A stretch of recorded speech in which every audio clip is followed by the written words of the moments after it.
In honor of Black History Month, I took a closer look at the life of the first known African-American woman in Naperville.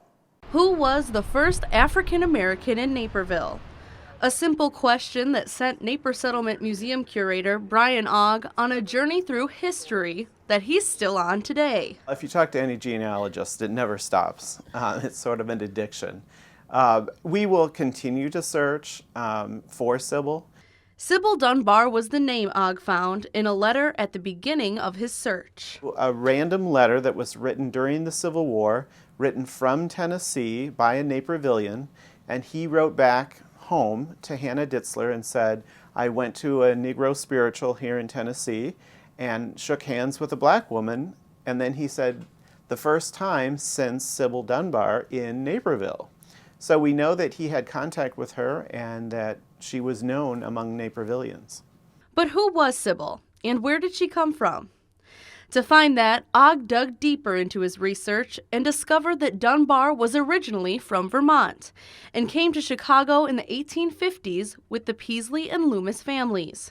In the 1850 census, she does not have any personal wealth recorded, but when she moves to Naperville in 1860, she has $2,000 as personal wealth. So for an African-American woman at that time, that's about $32,000.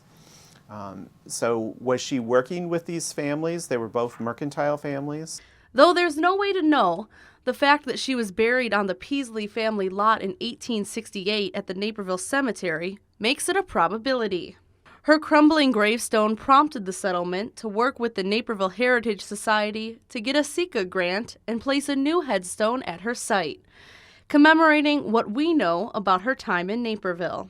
It really was eye-opening to see that this woman who lived in a time where the country was split apart as to whether people should be free or not free, whether states had rights or didn't have rights, to see that she lived and we presume worked or helped out in this community, and that she was buried here, that the family felt that she was a part of the family, that she needed a burial and a tombstone here in Naperville. Bryan Ogg is hosting an event at the settlement on the 28th called Finding Sybil to highlight the settlement's findings and encourage others to explore their own heritage.